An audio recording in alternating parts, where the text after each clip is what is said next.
Hello friends. आज के video में हम साहित्य की जो बुक चलती है उसमें सोशल साइंस के जो क्वेश्चंस आए हुए हैं उन्हें हम देखेंगे।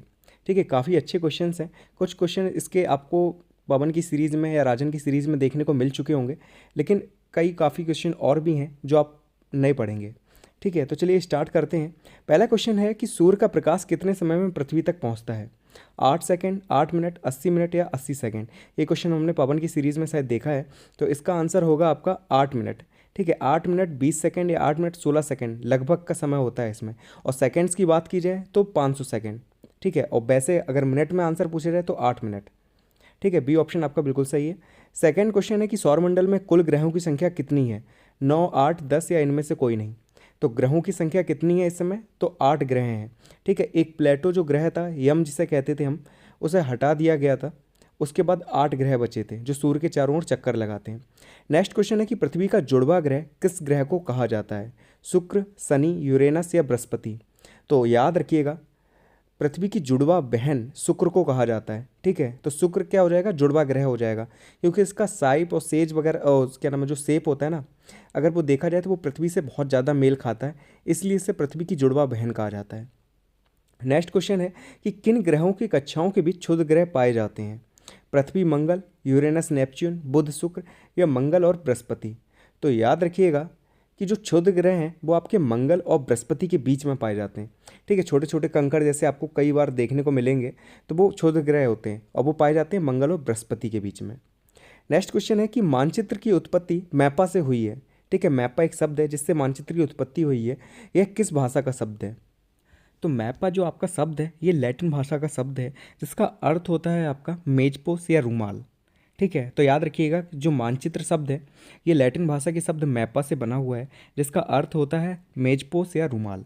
नेक्स्ट क्वेश्चन है कि पृथ्वी का आकार है, मतलब यहाँ पे ग्लोब के आधार पे पूछा गया है, पता नहीं मानचित्र के आधार पे पूछा गया है।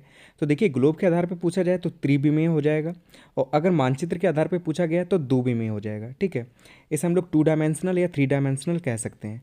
ठीक है, अगर ग्लोब की बात हो जाएगा तो वहाँ पे हो जाएगा 3 डायमेंशनल, अगर मानचित्र की बात करेगा तो 2 डायमेंशनल। नेक्स्ट क्वेश्चन है कि मानचित्र के कितने प्रमुख घटक हैं? 2, 3, 4 या 1? तो मानचित्र के हमेशा याद रखिएगा 3 प्रमुख घटक होते हैं: दूरी, दिशा और प्रतीक चिन्ह। ठीक है, तो 3 घटक कौन कौन से हो गए? दूरी, दिशा और प्रतीक चिन्ह। मानचित्र के ये 3 प्रमुख घटक हैं। नेक्स्ट क्वेश्चन है कि मानचित्र में दिशा का प्रदर्शक चिन्ह है। देखिए, 4 चिन्ह आपको दिए गए हैं। एक में एक बॉक्स बना है, फिर क्या नाम है बराबर का चिन्ह है, फिर एक त्रिकोण बना हुआ है, ठीक है, ट्रायंगल बना हुआ है, और एक तीर का निशान है। तो जो मानचित्र में दिशा को प्रदर्शित करता है, इन चारों में कौन सा चिन्ह है ये बताना है। तो आपका जो घ ऑप्शन है, डी ऑप्शन जो आपका है, जिसमें एक तीर सा बना हुआ है, वो दिशा को सूचित करता है। ठीक है, तो डी ऑप्शन आपका बिल्कुल ठीक हो जाएगा। नेक्स्ट क्वेश्चन है, आपको एक चित्र सा दिख रहा होगा, ठीक है, एक ड्राइंग सी दिख रही होगी। पूछा गया है कि ये प्रतीक चिन्ह क्या प्रदर्शित करता है? चारागाह, सड़कें, कब्रिस्तान या ऊंची भूमि? तो याद रखिएगा, ये जो प्रतीक चिन्ह है ये कब्रिस्तान को डेनोट करता है। ठीक है, तो गा ऑप्शन आपका बिल्कुल ठीक हो जाएगा। याद रखिएगा, कुछ प्रतीक चिन्ह के बारे में आप याद रखिएगा कि पुल का प्रतीक चिन्ह कौन सा होता है, कब्रिस्तान का प्रतीक चिन्ह कौन सा होता है, पक्की रोड का प्रतीक चिन्ह कौन सा होता है, तो इनको आपको याद रखना है। तो ये जो प्रतीक चिन्ह है आपका, ये है आपका कब्रिस्तान का। नेक्स्ट क्वेश्चन में आपको सुमेलित करना है कि कौन सा चिन्ह कौन से प्रतीक चिन्ह को दर्शाता है। तो देखिए, नहर को कौन सा दर्शाता है? तो नहर के लिए आपका घ ऑप्शन हो जाएगा सबसे लास्ट वाला। ठीक है, ऐसा प्रतीक चिन्ह अगर आप देखने को मिले तो समझ जाइए कि ये नहर को डोनेट कर रहा है। ठीक है, नहर को दिखा रहा है। दूसरा, पुल की अगर बात की जाए तो का ऑप्शन जो आपका है वो पुल को दर्शा रहा है। कब्रिस्तान के लिए आपने पढ़ ही लिया कि खा ऑप्शन जो है आपका वो कब्रिस्तान को दिखा रहा है। और जो पक्की सड़क है ये है आपका ग ऑप्शन। ठीक है, जो सीधी रेखाएं दो खिंची होती हैं इसका मतलब होता है कि आगे पक्की सड़क है। ठीक है, और कब्रिस्तान है आगे, इसके लिए कौन सा दर्शाता है? खा ऑप्शन। पुल के लिए कौन सा दर्शाता है? का ऑप्शन। ठीक है, कि आगे पुल है। और नहर के लिए कौन सा दर्शाता है? तो जो आपका घ ऑप्शन है लास्ट वाला, वो आपका नहर को दर्शाता है। तो इन चारों को आप याद रखिएगा, अगर एग्जाम में आ भी जाता है बाई चांस तो आप इन्हें कर सकते हैं। नेक्स्ट क्वेश्चन है आपका कि पृथ्वी का आकार है अंडाकार, गोलाकार या इनमें से कोई नहीं, या ज्योइड? तो याद रखिएगा, पृथ्वी का जो आकार है आपका वो ज्योइड आकार है। ठीक है, जो आपको घ ऑप्शन दिख रहा है यही आपका सही आंसर है। जब आप टेट की तैयारी करेंगे तो उसमें जब पढ़ेंगे पृथ्वी के बारे में तब आपको पता चलेगा कि पृथ्वी का जो आकार है वो ज्योइड है। ठीक है, ना अंडाकार होता है ना ही गोलाकार होता है, ये ज्वाइड आकार का होता है। तो घ ऑप्शन आपका बिल्कुल ठीक हो जाएगा। नेक्स्ट क्वेश्चन है कि कर्क रेखा का अक्षांश है 0 डिग्री अक्षांश, 23.5 डिग्री दक्षिणी अक्षांश, 23.5 डिग्री उत्तरी अक्षांश या 66.5 डिग्री उत्तरी अक्षांश। तो याद रखिए कर्क रेखा की अगर बात की जाती है तो कर्क रेखा का जो अक्षांश है वो 23.5 डिग्री उत्तरी अक्षांश है। ग ऑप्शन बिल्कुल ठीक हो जाएगा। लेकिन अगर मकर रेखा की बात की जाएगी तो मकर रेखा का अक्षांश कितना है, तो वो हो जाएगा 23.5 डिग्री दक्षिणी अक्षांश। ठीक है, मकर रेखा के लिए 23.5 डिग्री दक्षिणी अक्षांश और कर्क रेखा के लिए 23.5 डिग्री उत्तरी अक्षांश। याद रखिए कर्क रेखा हमारे भारत को आधा आधा काट देती है। ठीक है, 20 से होकर गुजरती है और 8 राज्यों से टोटल होकर गुजरती है। ठीक है, भारत के 8 राज्यों से होकर कर्क रेखा गुजरती है। और माही नदी एक ऐसी नदी है जिससे कर्क रेखा 2 बार काटती है। ठीक है, याद रखिए ये भी काफ़ी इंपॉर्टेंट क्वेश्चन है कि कौन सी नदी है जो कर्क रेखा को 2 बार काटती है, तो माही नदी। नेक्स्ट क्वेश्चन है कि भारतीय मानक समय रेखा गुजरती है। नेक्स्ट क्वेश्चन है कि भारतीय मानक समय रेखा गुजरती है अहमदाबाद, लखनऊ, इलाहाबाद या कोलकाता से। ठीक है, तो भारतीय मानक समय रेखा की बात की जाए तो समझ जाइए कि ऐसी रेखा जिसके आधार पर हम समय निश्चित करते हैं। ठीक है, भारत के अंदर समय किस रेखा के आधार पर निश्चित करते हैं, तो वही कहलाती है भारतीय मानक समय रेखा। और यह गुजरती है आपकी इलाहाबाद से। इलाहाबाद में एक जगह है नैनी, वहाँ से होकर ये गुजरती है और टोटल 5 राज्यों से होकर गुजरती है। तो याद रखिएगा इसके बारे में। नेक्स्ट क्वेश्चन है कि भारतीय मानक समय ग्रीनविच से आगे है। तो ग्रीनविच एक रेखा है जो कहाँ से होकर गुजरती है, इंग्लैंड में। इंग्लैंड में एक जगह है, वहाँ से होकर गुजरती है। और पूछा गया कि ये भारत मानक समय से कितने आगे है, 4.5 घंटे आगे है, 5.5 घंटे आगे है, या 4.5 घंटे पीछे है, या 5.5 घंटे पीछे है। ठीक है, तो भारत मानक समय ग्रीनविच रेखा से 5.5 घंटे आगे है। ठीक है, याद रखिए प्लस में लिखा है तो आगे है, माइनस में लिखा है तो मतलब पीछे है। तो प्लस का मतलब हो जाएगा आगे है, तो भारतीय मानक समय कितना आगे है, 5.5 घंटे। देखिए नेक्स्ट क्वेश्चन है आपका कि अंतर्राष्ट्रीय तिथि रेखा किसे कहते हैं। तो जो अंतर्राष्ट्रीय तिथि रेखा है ये 180 डिग्री देशांतर रेखा को अंतर्राष्ट्रीय तिथि रेखा कहते हैं। याद रखिएगा जो 180 डिग्री देशांतर रेखा है इसी को अंतर्राष्ट्रीय तिथि रेखा के नाम से हम जानते हैं और इसी को अंतर्राष्ट्रीय रेखा के नाम से भी जानते हैं। अब सुमेलित कर लेते हैं हम कि मकर रेखा किसे कहते हैं। मकर रेखा के बारे में मैंने आपको पहले ही बता दिया है कि 23.5 डिग्री दक्षिणी अक्षांश को हम लोग मकर रेखा के नाम से जानते हैं और 23.5 डिग्री उत्तरी अक्षांश की बात की जाएगी तो उसे कर्क रेखा कहते हैं। अंतर्राष्ट्रीय रेखा किसे कहते हैं, यहाँ पे देखा लिखा है तो अंतर्राष्ट्रीय रेखा है उस जगह।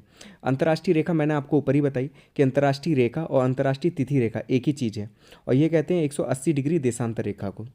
फिर है ग्रीनविच। ग्रीनविच जो रेखा है वो इंग्लैंड के ग्रीनविच नामक जगह से होकर गुजरती है, इसलिए इसे ग्रीनविच रेखा कहते हैं और ये है आपकी 0 डिग्री अक्षांश रेखा। ठीक है, पहला ऑप्शन आपका सही हो जाएगा। फिर है लास्ट भारतीय मानक समय। तो भारतीय मानक समय रेखा है आपकी 82.5 डिग्री पूर्वी। तो आप इन्हें अच्छे से याद रखिए, कई बार एग्जाम में पूछा जाता है सवाल कि अंतर्राष्ट्रीय रेखा किसे कहते हैं, ग्रीनविच रेखा किसे कहते हैं, भारतीय मानक समय रेखा क्या है। तो इन सभी के बारे में आपको पता होना चाहिए, तो सारे ऑप्शन आप अच्छे से याद कीजिएगा। फिर नेक्स्ट क्वेश्चन है आपका कि पृथ्वी की सूर्य के चारों ओर की गति है, मतलब जब पृथ्वी सूर्य के चारों ओर गति करती है, ठीक है, परिक्रमा लगाती है, तो उस गति को क्या कहते हैं, परिभ्रमण गति, परिक्रमण गति, झुकाव या अन्य। तो देखिए जब पृथ्वी की बात की जाए, जब वो सूर्य के चारों ओर चक्कर लगाती है तो इस गति को हम कहते हैं परिक्रमण गति। ठीक है, खा ऑप्शन आपका बिल्कुल ठीक हो जाएगा, परिक्रमण कहलाता है। लेकिन जब पृथ्वी अपने ही अक्ष पर घूमती है, ठीक है, जैसे आपने कोई लट्टू लिया उसे आप घुमा दिया, ठीक है, तो वो अपने अक्ष पे घूम रहा है, तो ये गति जो होती है वो घूर्णन गति या परिभ्रमण गति कहलाती है। ठीक है, घूर्णन गति और परिभ्रमण गति एक ही होती है, जबकि जो परिक्रमण गति होती है वो क्या होती है, एक किसी चीज़ के चारों ओर चक्कर लगाना, वो कहलाता है परिक्रमण गति। तो याद रखिएगा, तो पहले का ऑप्शन हो जाएगा आपका परिक्रमण। नेक्स्ट क्वेश्चन है कि ग्रीष्मकाल में क्रिसमस मनाया जाता है भारत में, रूस में, ऑस्ट्रेलिया में या चीन में। तो याद रखिए कई बार ये क्वेश्चन पूछा जाता है, तो कहाँ पे गर्मियों में क्रिसमस मनाया जाता है। तो जो क्रिसमस का त्यौहार है वो ऑस्ट्रेलिया में गर्मियों में मनाया जाता है। मतलब जब 25 दिसंबर पे हम क्रिसमस मनाते हैं सभी लोग, ठीक है, हर देश के लोग, तो हर जगह तो सर्दी पड़ती है लेकिन ऑस्ट्रेलिया में गर्मी पड़ती है उस समय। ठीक है, तो ग ऑप्शन आपका बिल्कुल ठीक हो जाएगा। नेक्स्ट क्वेश्चन है कि ऋतुओं में परिवर्तन पृथ्वी की किस गति का परिणाम है, परिक्रमण, गुरुत्वाकर्षण, परिभ्रमण या झुकाव। देखिए दिन और रात की अगर बात की जाती है कि दिन और रात किस गति पे आधारित होता है, किस पे डिपेंड करता है, तो वो क्या करता है आपका घूर्णन गति पे, परिभ्रमण गति पर। ठीक है, पृथ्वी अपने अक्ष पे घूम रही है तो दिन रात हो रहा है। लेकिन परिक्रमण गति की बात की जाए, जब सूर्य के चारों ओर चक्कर लगाती है, उस पर डिपेंड करता है आपके मौसम। ठीक ठीक है, जो मौसम बदलते हैं वो परिक्रमण गति पे डिपेंड करते हैं। का ऑप्शन आपका बिल्कुल ठीक हो जाएगा। नेक्स्ट क्वेश्चन है कि 21 जून को सूर्य की किरणें सीधी पड़ती हैं मकर रेखा पर, विषुवत रेखा पर, आर्टिक वृत्त पर या कर्क रेखा पर। तो याद रखिए हमेशा के लिए कि 21 जून को अगर बात की जाए तो सूर्य की किरणें सीधी सीधी पड़ती हैं कर्क रेखा पर। ठीक है, घ ऑप्शन आपका बिल्कुल ठीक हो जाएगा। 21 जून को सूर्य की किरणें सीधी कर्क रेखा पर पड़ती हैं। नेक्स्ट क्वेश्चन है, काफ़ी इंपॉर्टेंट है और अक्सर पूछा जाता है कि पृथ्वी के अक्ष का झुकाव कितना है। तो याद रखिए पृथ्वी के जो अक्ष का झुकाव है वो है 23.5 डिग्री। ठीक है, अपने 23.5 डिग्री ये अपने अक्ष पर झुकी हुई है, याद रखिएगा। नेक्स्ट क्वेश्चन है कि विषुव क्या है, मतलब विषुव कैसी स्थिति को कहते हैं। तो याद रखिएगा ऐसी स्थिति जब दिन और रात बराबर होते हैं। ठीक है, मतलब जैसे दिन 12 घंटे का है तो रात भी 12 घंटे की होगी। तो जब ऐसी स्थिति आती है तो विषुव कहलाता है। ठीक है, ऐसी स्थिति को हम विषुव कहते हैं जब दिन और रात बराबर होते हैं। नेक्स्ट क्वेश्चन है कि लीप वर्ष में कितने दिन होते हैं। तो ये आप सभी को पता होगा, लीप वर्ष में 366 दिन होते हैं। यहाँ देखो मैंने लिख भी दिया है कि विषुव ऐसा समय बिंदु होता है जिसमें दिवस और रात्रि लगभग बराबर होते हैं, मतलब दिन और रात हमेशा बराबर होते हैं। इसका शाब्दिक अर्थ होता है समान। विषुव शब्द संस्कृत से लिया गया है और इसका शाब्दिक अर्थ दिन और रात्रि के समान होने से है। 21 मार्च और 23 सितंबर को विषुव की स्थिति पड़ती है। अगर पूछा जाए कि विषुव किस दिन पड़ता है तो 21 मार्च को और 23 सितंबर को। दिन और रात बराबर होते हैं, इसलिए ऐसी स्थिति 21 मार्च और 23 सितंबर को पड़ती है। याद रखिए विषुव कब पड़ता है तो 21 मार्च और 23 सितंबर को। नेक्स्ट क्वेश्चन है कि प्रथम श्रेणी के उच्चावच में सम्मिलित है पठार, महाद्वीप, पर्वत या मैदान। तो अभी मैं आगे पढ़ाऊंगा उच्चावच के बारे में। इसका आंसर महाद्वीप है, याद रखिएगा। खा ऑप्शन आपका बिल्कुल ठीक है। नेक्स्ट क्वेश्चन है कि पृथ्वी के धरातल पर कितने प्रतिशत जल है। तो कितने प्रतिशत जल है, 71% जल है। ठीक है, तो ग ऑप्शन आपका बिल्कुल ठीक हो जाएगा। नेक्स्ट क्वेश्चन है कि संसार का सबसे बड़ा महाद्वीप है एशिया, यूरोप, अफ्रीका या ऑस्ट्रेलिया। तो महाद्वीप मैंने आपको पढ़ा दिया है, आप सभी को पता होगा कि संसार का सबसे बड़ा महाद्वीप एशिया महाद्वीप है। ए ऑप्शन आपका बिल्कुल ठीक हो जाएगा। नेक्स्ट क्वेश्चन है कि ग्रेट रिफ्ट घाटी किस महाद्वीप में स्थित है, अफ्रीका, उत्तरी अमेरिका, यूरोप या ऑस्ट्रेलिया। तो याद रखिएगा अफ्रीका महाद्वीप में ये स्थित है। ए ऑप्शन आपका बिल्कुल ठीक है। अब हम जान लेते हैं कि उच्चावच किसे कहते हैं। तो उच्चावच धरातल की ऊंचाई नीचाई से बनने वाले प्रतिरूप या पैटर्न को कहते हैं। आपने देखा होगा पृथ्वी पर कई चीज़ें पाई जाती हैं, प्राकृतिक चीज़ें, जो कुछ तो बहुत ज़्यादा ऊंचाई पर है, कुछ चीज़ें बहुत ज़्यादा गहरे में स्थित हैं। तो ये जो ऊपर नीचे का जो पैटर्न होता है यही उच्चावच कहलाता है। अब हम देखते हैं कि प्रथम श्रेणी के उच्चावच में क्या आते हैं। इस वर्ग के अंतर्गत भूतल के प्रमुख उच्चावचों को ही शामिल किया जाता है, उदाहरण महाद्वीप और महासागर। याद रखना कि प्रथम श्रेणी के जो उच्चावच हैं उसमें महाद्वीप और महासागर आते हैं, क्योंकि क्या है कि जो महाद्वीप है वो उठे हुए हिस्सा है और जो महासागर है वो निचला हिस्सा है। ठीक है, तो महाद्वीप और महासागर को प्रथम श्रेणी के उच्चावच में शामिल किया गया है। फिर आते हैं द्वितीय श्रेणी के उच्चावच। पर्वत, पठार, मैदान तथा झीलों को द्वितीय श्रेणी के उच्चावचों के अंतर्गत रखा जाता है। इन उच्चावचों का निर्माण मुख्य रूप से पृथ्वी के आंतरिक बलों द्वारा प्रथम श्रेणी के उच्चावचों पर होता है। याद रखिएगा कि जो प्रथम श्रेणी में जो उच्चावच आते हैं आपके महाद्वीप और महासागर, जब पृथ्वी आंतरिक बल लगाती है इनके ऊपर, जो प्रथम श्रेणी के उच्चावच है महाद्वीप और महासागर, तो इनसे क्या होता है कई चीज़ें बनती हैं। जैसे महाद्वीप है या महासागर है वो आ तो रहे हैं प्रथम श्रेणी के उच्चावच में, लेकिन जब पृथ्वी की जो आंतरिक शक्ति होती है वो बल लगाती है इनके ऊपर, तो कई आकृतियाँ बनती हैं। कहीं पर्वत बन जाते हैं, कहीं पहाड़ बन जाते हैं, तो कहीं झीलों का निर्माण हो जाता है। तो ये जो इनसे जो निर्माण होता है ये आते हैं आपके द्वितीय श्रेणी के उच्चावच में। तो बस आपको इतना याद रखना, प्रथम श्रेणी के उच्चावच में महाद्वीप और महासागर आते हैं, द्वितीय श्रेणी के उच्चावच में आते हैं आपके पर्वत, पठार, मैदान और झीलें। ठीक है, ये चार चीज़ें आती हैं। अब हम देखेंगे तृतीय श्रेणी के उच्चावच। देखिए जो तृतीय श्रेणी के उच्चावच हैं इनमें क्या होता है कि उन स्थलीय कृतियों का निर्माण होता है जब पृथ्वी अपनी बाहरी शक्ति लगाती है। अभी तो हमने पढ़ा था सेकंड वाले में कि आंतरिक शक्तियाँ, ठीक है, अब होती बाहरी शक्तियाँ जो पृथ्वी लगाती है। तो जो तृतीय श्रेणी के उच्चावच आते हैं इनमें पृथ्वी के बाह्य बल द्वारा जो आकृतियाँ बनती हैं वो आती हैं तृतीय श्रेणी के उच्चावच में। इसमें क्या आ जाता है कि बहता हुआ जल है, नदी जिसे हम कह सकते हैं, पवन है, हिमानी है या सागरी तरंग। ठीक है, ये सारी की सारी चीज़ें आती हैं तृतीय श्रेणी के उच्चावच में। तो बस आपको इन चीज़ों के बारे में याद रखना कि कौन से प्रथम श्रेणी में आ रहा है, कौन द्वितीय श्रेणी में आ रहा है और कौन सा तृतीय श्रेणी के उच्चावच में आ रहा है। नेक्स्ट क्वेश्चन है कि विषुवत रेखा को कौन सी नदी 2 बार काटती है। याद रखिए मैंने बताया था आपको कि जो कर्क रेखा है इसे कौन सी नदी 2 बार काटती है, तो आपकी माही नदी है, जो इंडिया की ही नदी है और गुजरात साइड में पाई जाती है। ठीक है, तो माही नदी कर्क रेखा को 2 बार काटती है। विषुवत रेखा को 2 बार काटने वाली जो नदी है उसका नाम है आपका कांगो नदी, अफ्रीका में पाई जाती है और अफ्रीका में ही ये काटती है, ठीक है। कांगो जारी नामा एक जगह है, वहाँ पर ये कांगो नदी विषुवत रेखा को 2 बार काटती है। फिर है आपकी तीसरी मकर रेखा। मकर रेखा को कौन सी नदी काटती है? तो यहाँ पे काटती है लिम्पोपो नदी। ये भी आपकी अफ्रीका में ही पाई जाती है। लिम्पोपो नदी कहाँ काटती है? मकर रेखा को 2 बार काटती है। याद रखना, कर्क रेखा को माही नदी, विषुवत रेखा को कांगो नदी और मकर रेखा को लिम्पोपो नदी, ठीक है, 2 बार काटती हैं ये। नेक्स्ट क्वेश्चन है, सिलिकॉन घाटी किस देश में स्थित है? याद रखिएगा, सिलिकॉन घाटी आपकी संयुक्त राष्ट्र अमेरिका में स्थित है। संयुक्त राष्ट्र अमेरिका का एक शहर है सैन फ्रांसिस्को, जो कि सिलिकॉन वैली के नाम से फेमस है, ठीक है, जिसे सिलिकॉन घाटी कहते हैं। और ये क्यों फेमस है? क्योंकि यहाँ पे पहले बहुत सारी कंपनियाँ लगी हुई थी जो सिलिकॉन जो चिप होती ना उन्हें बनाती थी। इसके नाम पे ये फेमस हो गया सिलिकॉन घाटी के नाम से। नेक्स्ट क्वेश्चन है कि अमेरिका की 5 महान झीलों का पश्चिम से पूर्व में क्या क्रम है? तो महाद्वीप वाला आप चैप्टर पढ़ लेना, मैंने वीडियो बनाई, मैंने उसमें एक ट्रिक भी बनाई थी इसकी, होम्स करके ट्रिक थी। एच से था ह्यूरॉन, ओ से था आपका ओंटोरियो, एम से था मिशिगन और ई से था इरी और एस से था सुपीरियर, ठीक है। तो ये नाम है पांचों जो झीलें हैं, ठीक है, ग्रेट लेक्स कहलाती हैं ये अमेरिका में, ठीक है। तो ये सारी ट्रिक थी इसकी। अब आपको सुमेलित करने हैं कि नियाग्रा जलप्रपात कहाँ पाया जाता है, एंडीज पर्वतमाला कहाँ पाई जाती है, लानोस घास के मैदान हैं ये कहाँ पाए जाते हैं और राइन नदी कहाँ पाई जाती है। तो देखिए, आपका नियाग्रा जो जलप्रपात है ये आपका पाया जाता है उत्तरी अमेरिका में, याद रखिएगा। सेकंड है एंडीज पर्वतमाला, जो कि आपकी दक्षिणी अमेरिका की है, ठीक है, सबसे लंबी पर्वतमाला है दक्षिणी अमेरिका की। लानोस घास के मैदान आपके वेनेजुएला के हैं, वेनेजुएला में पाए जाते हैं लानोस घास के मैदान। और जो आपकी राइन नदी है ये यूरोप की नदी है, ठीक है। तो ये चारों आपको मिल गए, इन्हें याद रखिएगा कि नियाग्रा कहाँ का है, राइन नदी यूरोप की है आपकी, लानोस घास के मैदान वेनेजुएला में मिलते हैं, एंडीज पर्वतमाला कहाँ पे स्थित है, तो ये आपकी दक्षिणी अमेरिका में है, और नियाग्रा जलप्रपात आपका उत्तरी अमेरिका में स्थित है। नेक्स्ट क्वेश्चन है आपका, काफ़ी इंपॉर्टेंट है, अक्सर पूछा जाता है कि पाक जल संधि किन 2 देशों को अलग करती है? भारत और पाकिस्तान, भारत और श्रीलंका, भारत और म्यांमार, या इनमें से कोई नहीं।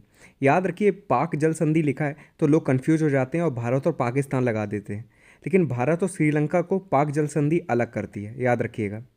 नेक्स्ट क्वेश्चन है कि भारत का क्षेत्रफल विश्व का कितना प्रतिशत है? याद रखिए 2.4% है, ठीक है, का ऑप्शन आपका बिल्कुल ठीक हो जाएगा।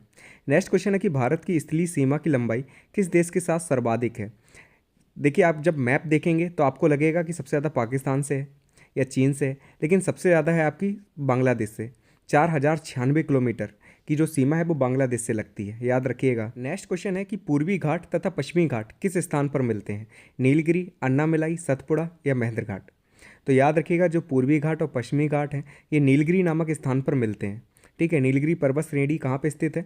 तो ये तमिलनाडु और आपके केरल साइड में स्थित है, जहाँ पर आपका शांत घाटी भी पाई जाती है केरल में, ठीक है। तो जो पूर्वी घाट और पश्चिमी घाट हैं ये नीलगिरी नामक स्थान पर मिलते हैं।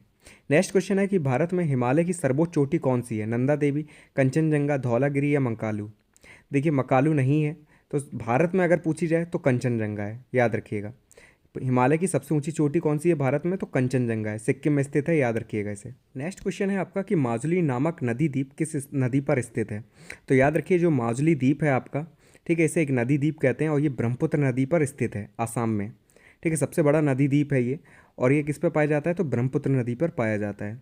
नेक्स्ट क्वेश्चन है कि बिहार का शोक किस नदी को कहते हैं? तो बिहार का जो शोक है वो कोसी नदी को कहते हैं, क्योंकि इसके कारण काफ़ी बाढ़ वगैरह आती थी पहले और काफ़ी नुकसान होता था। फिर नेक्स्ट क्वेश्चन है कि लैगून किसे कहते हैं? तो लैगून झीलों को कहते हैं। ये वह झीलें होती हैं जिनका जल समुद्र के जल से जुड़ा होता है। इनका जल जो होता है वो हमेशा खारा होता है, क्योंकि ये समुद्र से जुड़ी होती हैं। मतलब वे झीलें जिनका जो जल है वो समुद्र से जुड़ा हो, वे झीलें लैगून झील कहलाती हैं, ठीक है। अगर भारत में पूछा जाए तो सबसे ज़्यादा खारी झील कौन सी है? तो आपकी चिल्का झील है, जो कि उड़ीसा में पाई जाती है, ये भी एक लैगून झील का उदाहरण है, ठीक है। नेक्स्ट क्वेश्चन है कि व्हीलर द्वीप का क्या महत्व है? देखिए, याद रखिए, जो व्हीलर द्वीप है ये ब्राह्मणी नदी के किनारे स्थित है उड़ीसा में। इसका वर्तमान नाम क्या है? तो एपीजे अब्दुल कलाम द्वीप इसे कहते हैं प्रेजेंट में। और यहाँ पे क्या होता है? तो यहाँ पे पृथ्वी मिसाइलें जो होती हैं ना, जो पृथ्वी मिसाइल होती है उसका परीक्षण किया जाता है, याद रखिएगा। उड़ीसा में ये स्थित है, एपीजे अब्दुल कलाम इस द्वीप को कहा जाता है, ब्राह्मणी नदी के किनारे पर स्थित है और यहाँ पर पृथ्वी मिसाइल जो होती हैं उनका परीक्षण किया जाता है। नेक्स्ट क्वेश्चन है आपका कि मौसम शब्द किस भाषा का शब्द है? फारसी भाषा का शब्द है, अरबी का है या संस्कृत का है?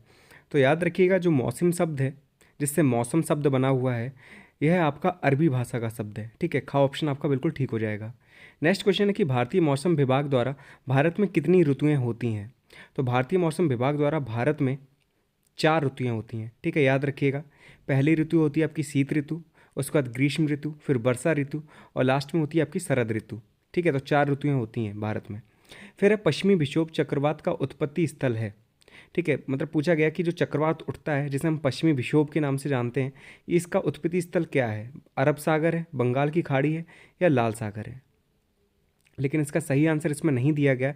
तो याद रखिए जो पश्चिमी विक्षोभ है वो आपका भूमध्य सागर से उठता है, ठीक है। यूरोप में पड़ता है, ये अटलांटिक महासागर से जुड़ा हुआ है भूमध्य सागर, वहाँ से पश्चिमी विक्षोभ चक्रवात की उत्पत्ति होती है। और फिर ये क्या करता है, जब शीत ऋतु आती है तब ये पश्चिमी भागों में, उत्तरी और पश्चिमी भागों में भारत के वर्षा कराता है। नेक्स्ट क्वेश्चन है कि काल बैसाखी नामक ग्रीष्मकालीन तूफान किस राज्य में आता है? केरल में, पश्चिम बंगाल या कर्नाटक?